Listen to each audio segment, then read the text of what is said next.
49. The 12th Sutta of the Connected Discourses, the analysis of dependent origination.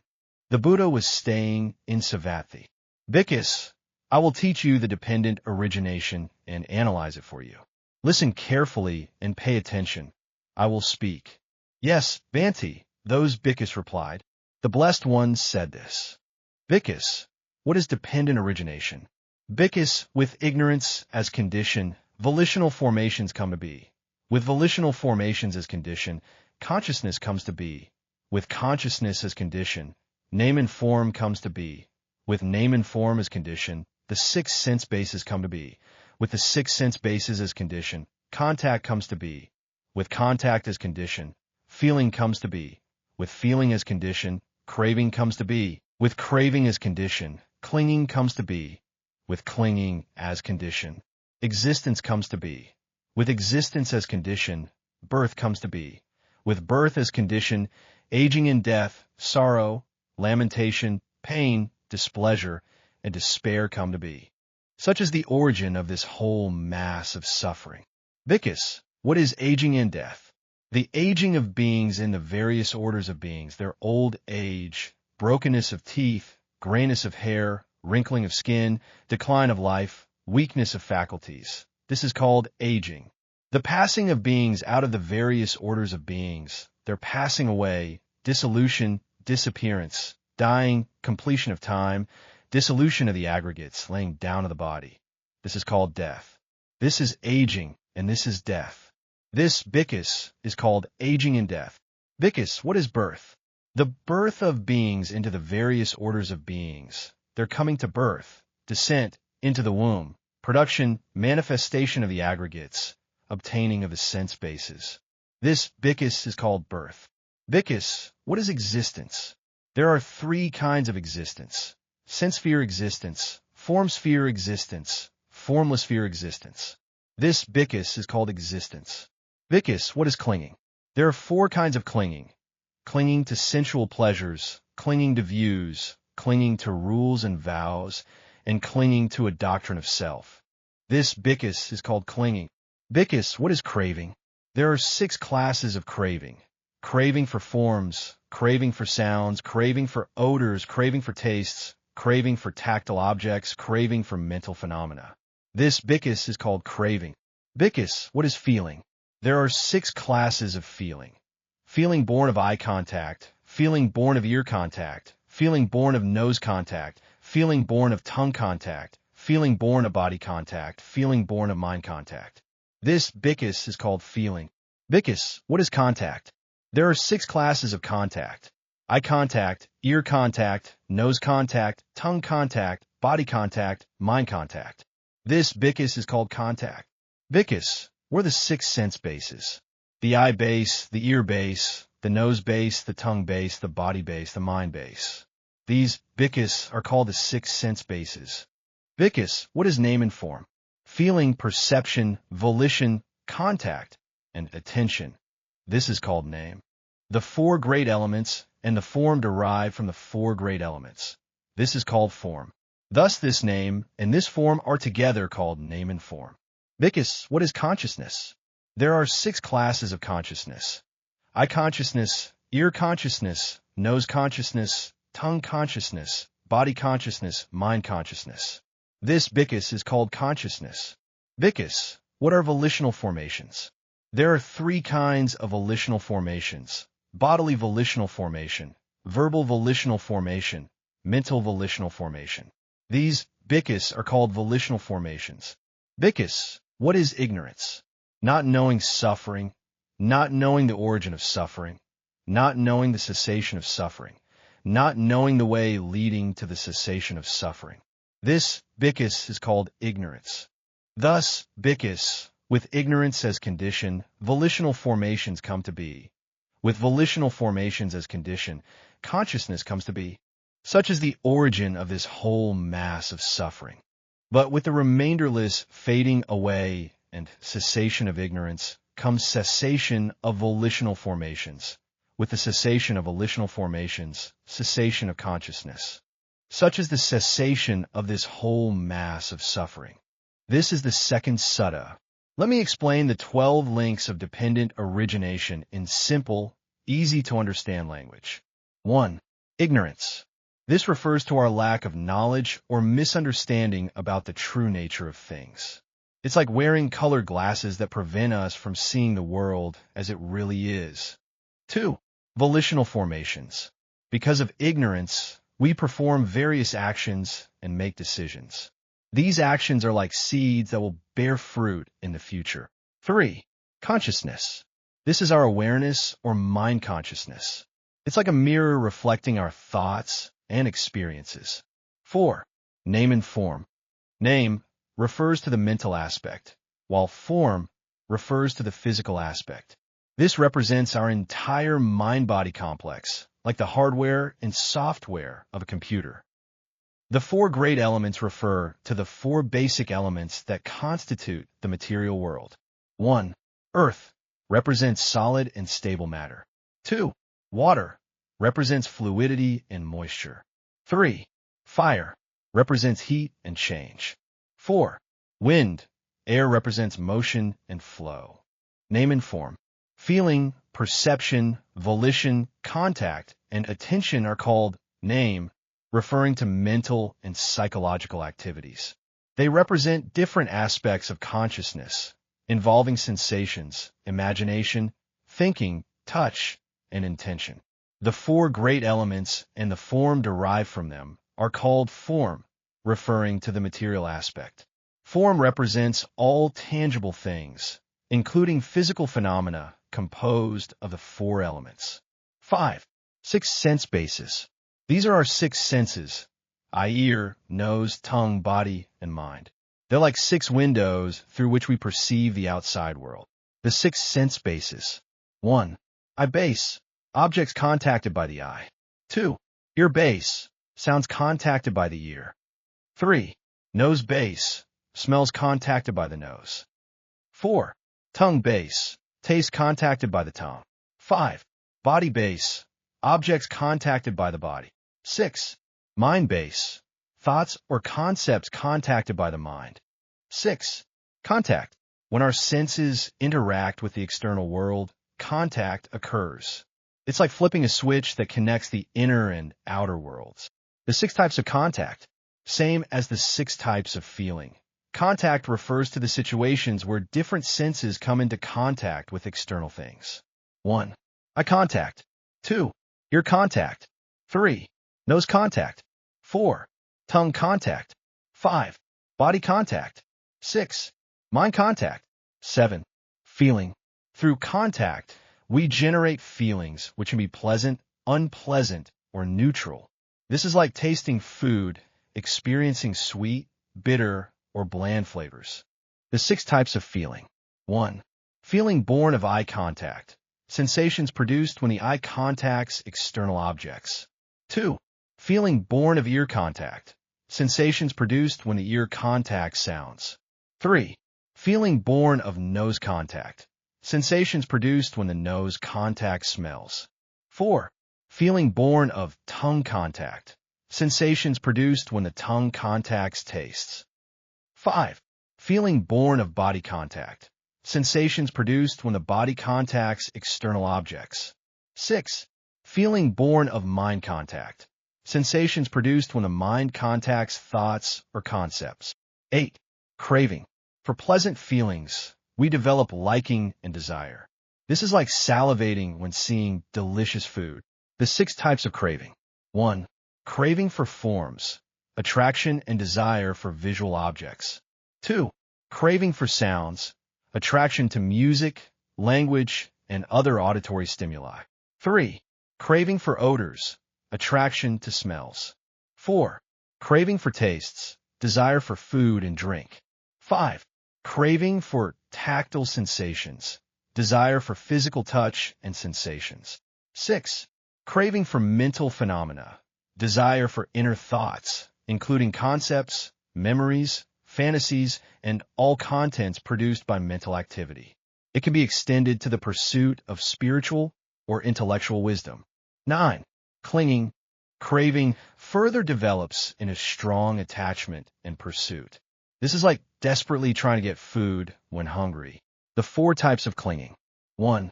Clinging to sensual pleasures, pursuit of and attachment to desires, wanting to obtain certain sensations or experiences.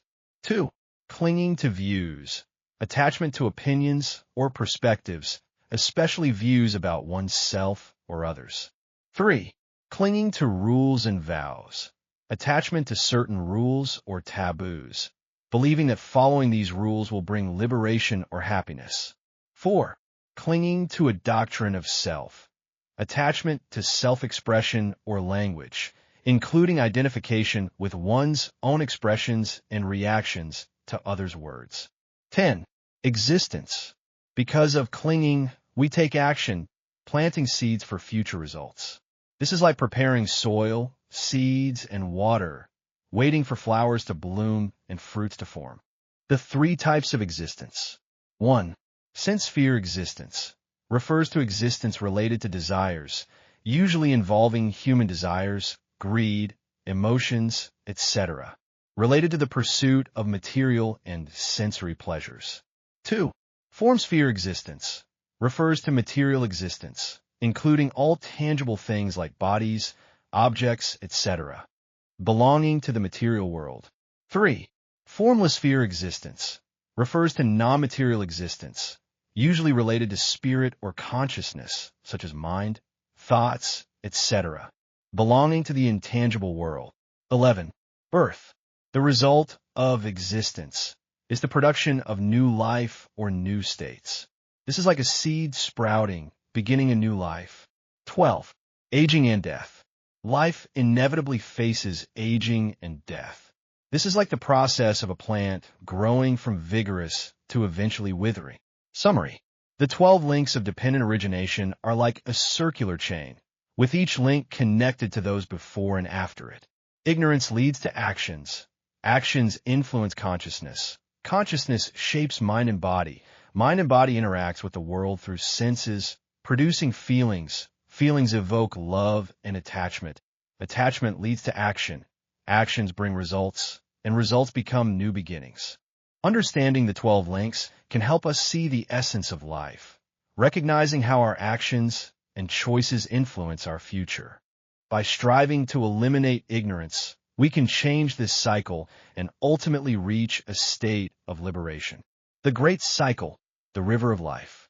Imagine a woman named May, whose life is like a long, winding river. 1. Unknown. Ignorance before May is born. Her existence is like a speck of dust floating in the universe. 2. Action. Volitional formations, the meeting and union of May's parents, like the source of the river. 3. Consciousness. The fertilized egg forms. May's consciousness begins to sprout, like a water droplet in the river. 4. Name and form. The embryo develops. May's body begins to take shape, like a small wave in the river. 5. 6 sense bases. Around 5 months of pregnancy, May's sensory organs gradually form, like fish in the river opening their eyes. 6. Contact. Around 7 months of pregnancy, May can feel external touches, like the river feeling the warmth of sunlight. 7. Feeling. At birth, 0 years old, May begins to experience pleasure and pain, like the river experiencing its first tide. 8. Craving. In early childhood, 1 to 5 years old, May begins to develop preferences, like the river finding its own direction. 9. Clinging. In adolescence, 6 to 18 years old, May starts pursuing what she wants, like the river breaking through rocks. 10. Existence. In young adulthood, 19 to 40 years old, May strives to achieve her goals, like the river surging forward relentlessly. 11. Birth. In middle age, 41 to 60 years old, May experiences life's ups and downs, like the river going through rapids and calm waters. 12. Aging and death. In old age, 61 years and above, May gradually ages and eventually passes away, like the river flowing into the sea. The small cycle, the 4 seasons of life. Now, let's look at the small cycles in May's life and how they reflect the 12 links. 1. Spring. Ignorance May is curious about the world, but doesn't understand its nature. 2. Sowing volitional formations, she begins to learn and work, sowing seeds for the future. 3. Sprouting, consciousness, knowledge, and experience gradually accumulate. Consciousness continually grows. 4. Growth, name and form, personal characteristics and abilities gradually emerge. 5. Flowering, 6 sense bases, various sensory experiences become rich and diverse. 6. Fruiting, contact, interactions, and connections with the outside world occur. 7. Ripening, feeling, experiencing the sweet and bitter tastes of life. 8. Harvesting, craving, developing likes and attachments to people and things. 9. Storing, clinging, striving to obtain and retain loved objects. 10. Preparing, existence, making preparations for the next season. 11. Declining, birth, facing new challenges and changes. 12. Dormancy, aging in death, a temporary ending, gathering strength for a new beginning. Small cycles in daily life. Imagine May stealing due to greed. This process also reflects the 12 links. 1.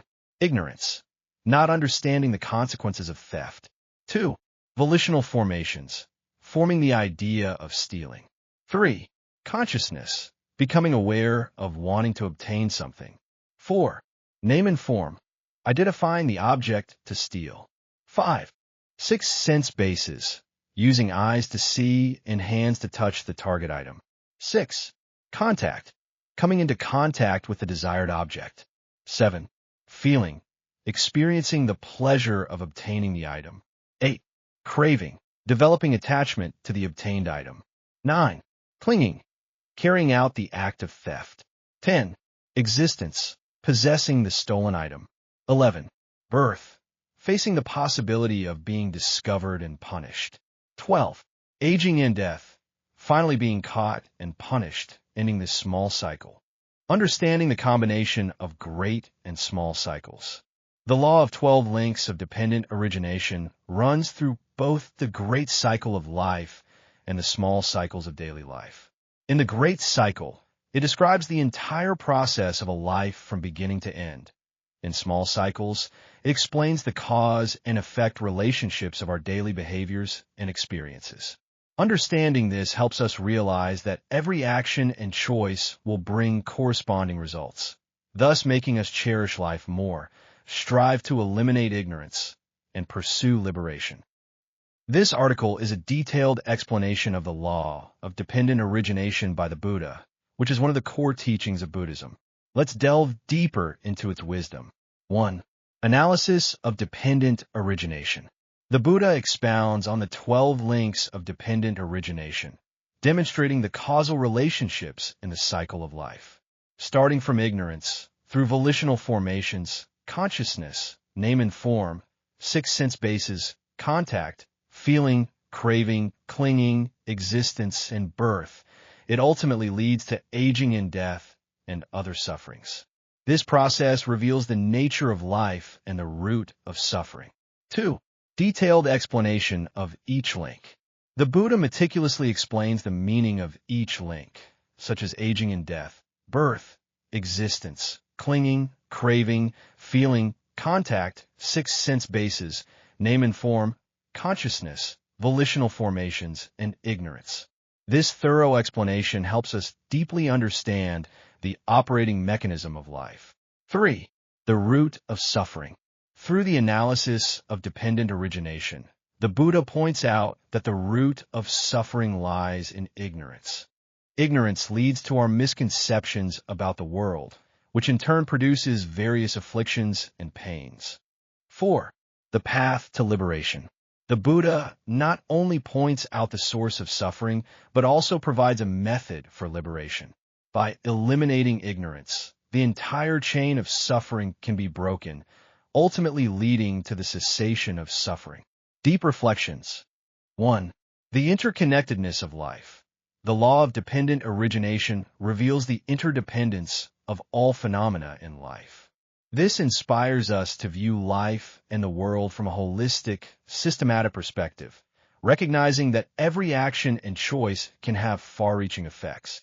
2. The importance of the present moment.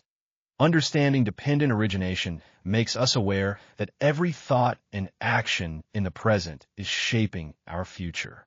This encourages us to cherish the present moment more and be cautious about every thought and action. 3. The importance of self-awareness. Ignorance is seen as the root of suffering, emphasizing the importance of self-awareness and wisdom. Through learning and introspection, we can gradually dispel ignorance and gain true freedom. 4. The possibility of liberation. The law of dependent origination not only explains the origin of suffering, but also points out the possibility of liberation. This gives us hope, making us believe that through effort and practice, we can transcend suffering and achieve true liberation. 5. The impermanence of life.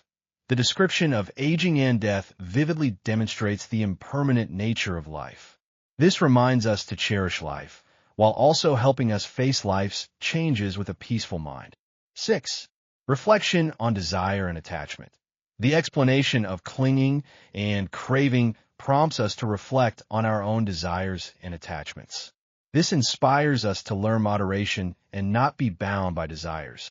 Through a deep understanding of the law of dependent origination, we can gain insight into the essence of life, cultivate wisdom and compassion, and ultimately achieve true inner peace and freedom.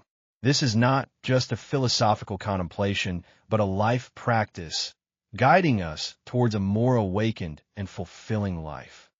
By studying and practicing these teachings, we can 1. Develop a more holistic view of life and the world. 2. Cultivate mindfulness in our daily actions and thoughts. 3. Work on reducing our ignorance through continuous learning and self-reflection. 4. Approach our desires and attachments with more awareness and balance. 5. Face the impermanence of life with greater equanimity. 6. Strive for personal growth and spiritual development. 7. Cultivate compassion for ourselves and others, understanding the interconnected nature of all beings. 8. Make more conscious choices that lead to less suffering for ourselves and others. 9. Gradually work towards breaking the cycle of suffering and achieving true liberation. Remember, the Buddha's teachings are not meant to be merely intellectual knowledge, but a practical guide for living. By applying these insights in our daily lives, we can gradually transform our understanding, actions, and ultimately our entire way of being in the world.